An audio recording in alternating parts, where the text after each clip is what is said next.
On the prequel to the 41st episode, we're learning about tech noir and previewing Minority Report.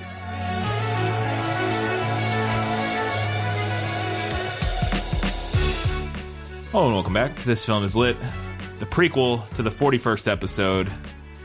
Before we get going, I mentioned it at the end of last episode, but I'm just going to run it down here again about our guest host on the coming episode. Before we get to learning things, I wanted to plug the fact that Aaron Rabi, host of Embrace the Void, not Boyd, and Philosophers in Space podcast will be joining us for the main episode. A bit about Aaron. He teaches philosophy at Rutgers, and his two podcasts spend a lot of time delving the philosophical depths of culture. I highly recommend both of the podcasts, and we're looking forward to breaking down Minority Report with him next week. So now, let's learn some things. Yeah, let's learn about tech noir. No matter what anybody tells you, words and ideas can change the world. Okay, so tech noir is something that I had not heard of prior to when I started kind of digging into this story.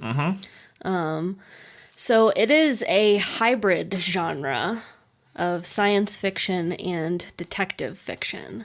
And the name tech noir actually comes from the movie Terminator. Oh, really? Yeah, it's the name of the nightclub. Oh, okay. In the movie. Huh. I've only seen Terminator once when I was much confession, younger. I've never seen Terminator, Yeah. so... It's been a long time, and I remember very little, so... Tech noir, it's also a close cousin of the cyberpunk genre of science fiction, so we can't really talk about tech noir without talking about cyberpunk. Yes. So cyberpunk, it has its roots in the science fiction of the 60s and 70s, but most consider William Gibson's 1984 novel Neuromancer to be what really like solidified I've heard of as a genre. But... I've never read Neuromancer. I read Pattern Recognition in college, and I didn't really care for it. Is that another one of his books, I assume? Or, okay.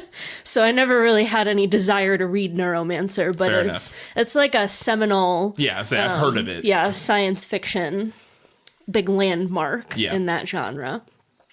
But cyberpunk is a really bleak dystopian vision of the future that kind of stands in stark contrast to like a more Jetsons-like vision where everything is white and chrome and clean lines and looks like it was made by Apple. Although, by and large, this is more of an aesthetic difference than anything else because that everything was made by Apple future can certainly be its own type of dystopia. Yes, I was going to say that can also be a dystopia. Yes. But yes, in the aesthetic of it. Yes. Cyberpunk is characterized by a combination of low life and high tech.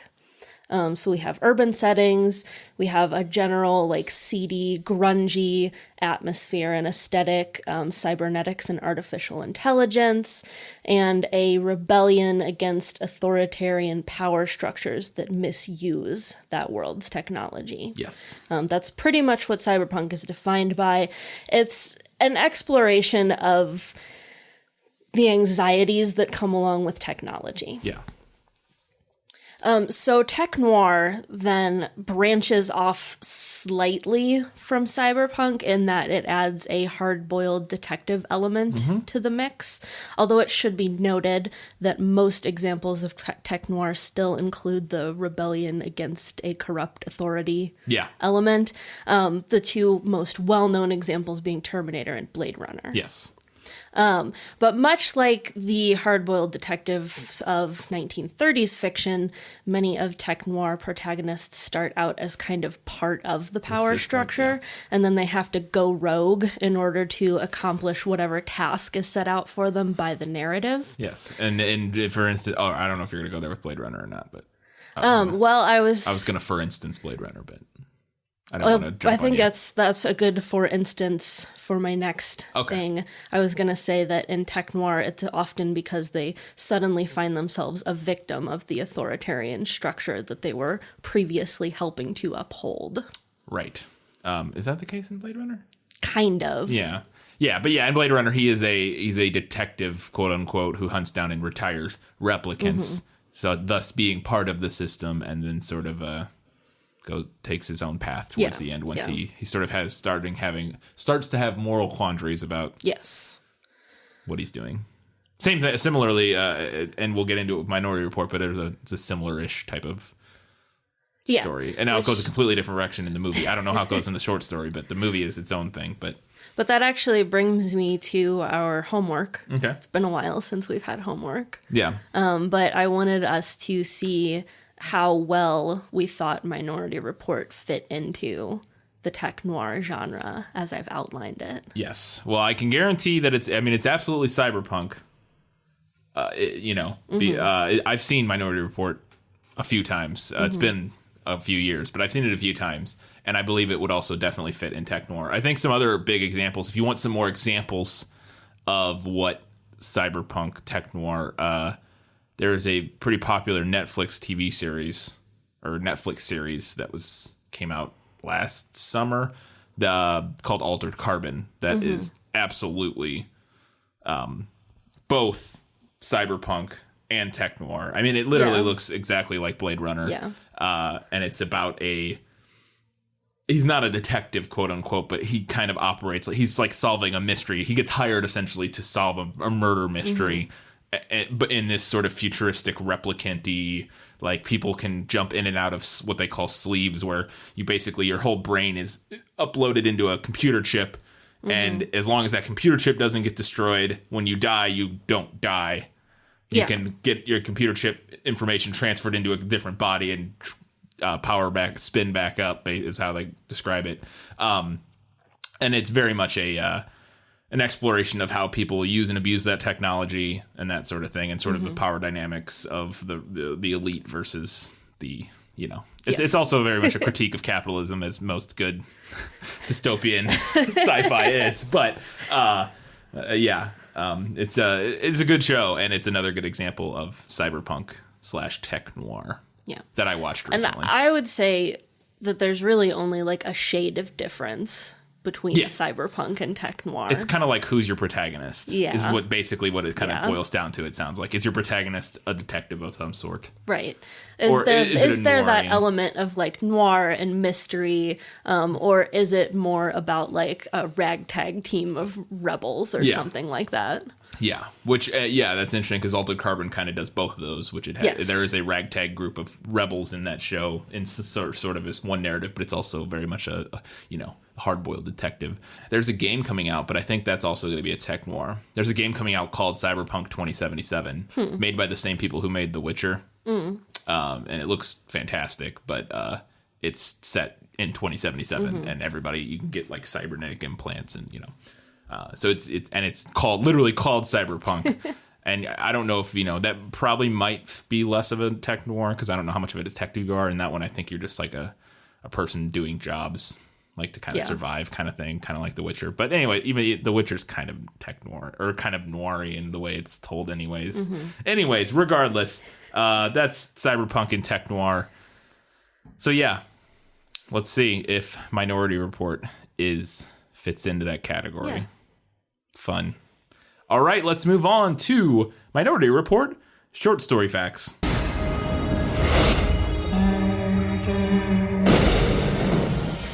Okay, Jad, what's coming? Double homicide, one male, one female. Killer's male, white, 40s. Set up a perimeter and tell them we're en route. I'm placing you under arrest for the future murder of Sarah Marks. Give the man his hat. Yeah, it's actually the Minority Report for the story. They dropped the. Yeah, the movies drop the a lot. They drop the us and the does and all the articles. We don't need those. Yeah. But it is a 1956 short story by Philip K. Dick, who is now This Film Is Lit repeat author. Yes. This is the second work that we've done by him. The first being Blade Runner. Yes. Or do androids dream of electric sleep? Or no, do androids dream of electric sheep, not electric sleep? I think I did that same mistake back then, but yeah. It was first published in the sci-fi magazine Fantastic Universe, which is no longer a publication. But they published quite a few, like people who are big names now. And like just about everything in the 1950s and 60s, the story is a reflection of Cold War anxieties. particularly the relationship between authoritarianism and individual autonomy. Yeah. The story also questions the existence of free will. Which is why I love it. Yeah. That's why I'm a big fan. I enjoy it. And I didn't have, that's basically all I have about the story. Yeah. So kind of to fill this out, I have a couple of interesting things about Philip K. Dick. All right. Since we weren't doing the learning things segment. Yeah, we weren't doing this back did. when Blade Runner in Yeah. episode 5. Yeah. Yeah. So here's an interesting thing that I didn't know. The K in Philip K. Dick stands for kindred. Oh. His name is Kindred Philip. Spirits? Yes, his name is Philip Kindred Dick. Kindred Dick. Yes. That's all right. That's something. pretty dope. Mm-hmm. Yep. He also wrote under the pen names Richard Phillips and Jack Dowland. Yeah. Yeah. I haven't heard either of those. Me either. I would wager to guess that all of his stuff is just published under his name now that he is a name. Yeah. But his work was not initially commercially successful. The novel The Man in the High Castle won a Hugo Award, which gave him some notoriety. Yeah. His work tackles issues of theology, philosophy, and the nature of reality, which makes it great for Aaron to come on. Yes, which is why I pulled him on. And also they've done an episode on, Philosophers in Space has done an episode on this movie / short story. So, but yeah, and especially with free will determinism being one of the main sort of themes of this story, I'm not well versed enough. It's something I find fascinating. I'm not particularly well versed enough to just go in depth with it, but Aaron is, so that's why we're having him on. And my last fun fact, in 2007, Dick became the first science fiction writer to be included in the Library of America series, which is a nonprofit publisher of classic American literature. And I just want to say that, for any genre work to be considered literature or classic literature is a fucking accomplishment because we are snobs. Yeah, genre work not generally... Yeah. Doesn't generally get that nod. Yeah. Yes. So that's pretty cool. Yeah. All right, well, let's move on to Minority Report book or movie facts. We are arresting individuals who have broken no law. But they will. The fact that you prevent it from happening doesn't change the fact that it was going to happen. The system can't be wrong. You say something, Chief? No. You're in a lot of trouble, John. I have a warrant in my pocket that says murder. Don't run. You don't have to chase me. All right.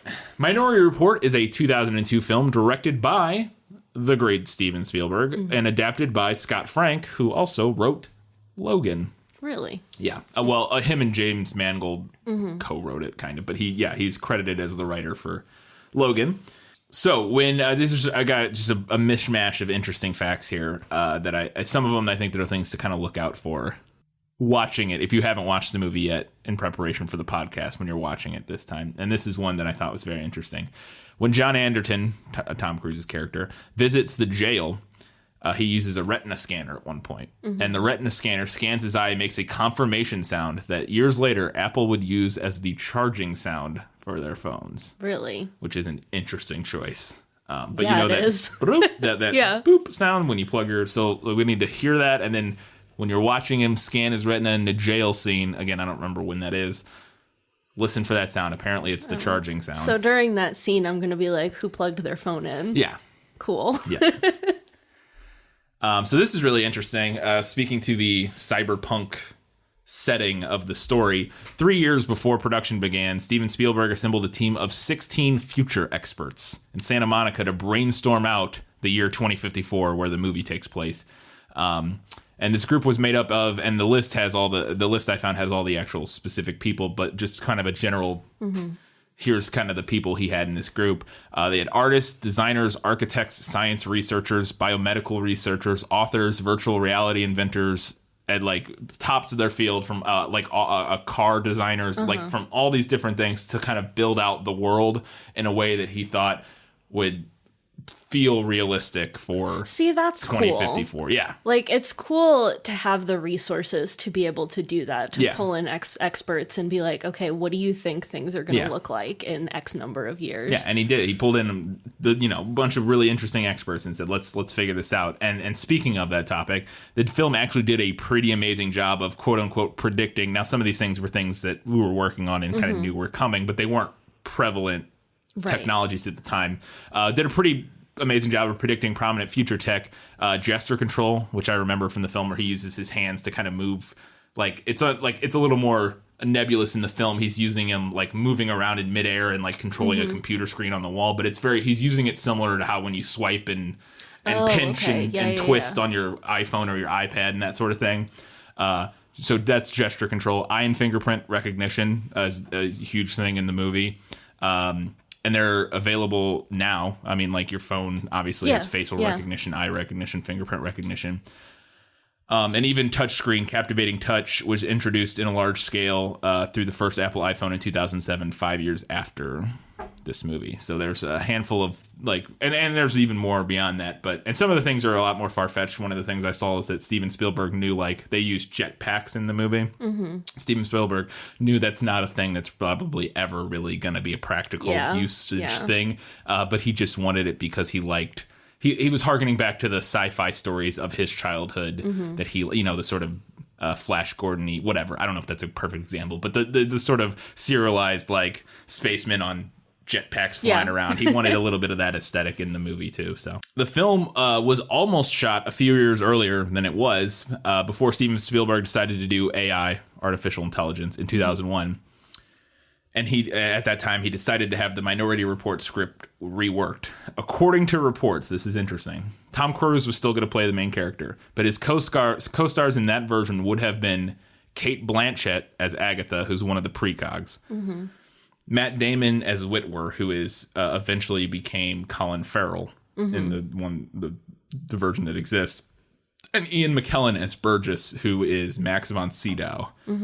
So Ian McKellen would have played the sort of head of the the top of the pre-crime system, and then his wife Laura Anderton would have been Jenna Elfmanis, who I looked her up and I recognized her, but I don't know what I recognized her from. So instead of the woman that did get cast, Samantha Morton. Yes. Random little fun thing. Steven Spielberg hired the top 12 contortionists from around the world to do the futuristic yoga scene.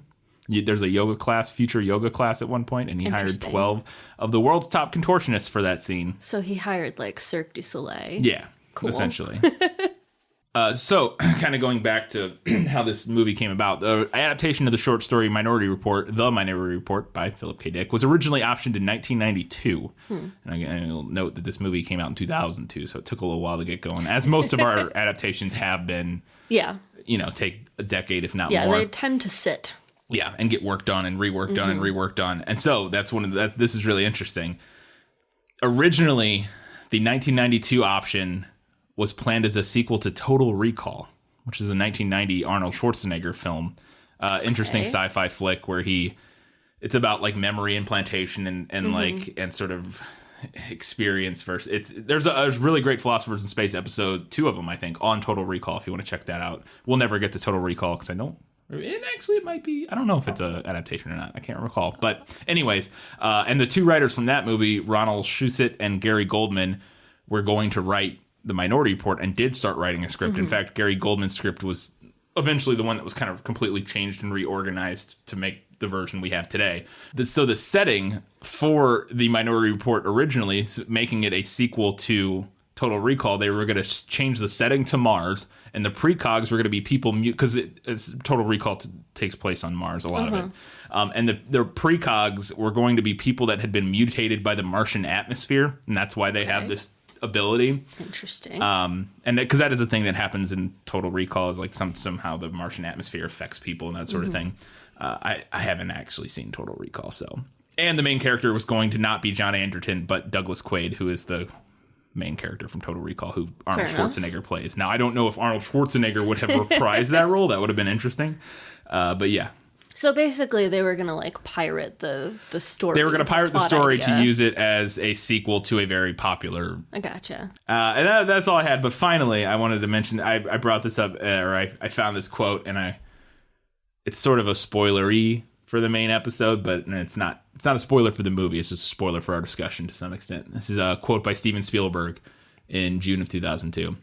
The Philip K. Dick story only gives you a springboard that really doesn't have a second or third act. Most of the movie is not in Philip K. Dick's story, to the chagrin of the Philip K. Dick fans, I'm sure.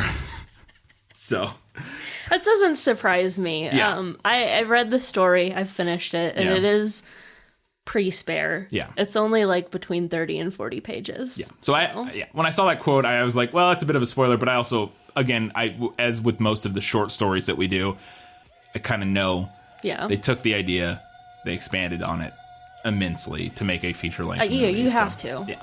So we're going to look for some of the details that were plucked from the short story and see what remains, what changes.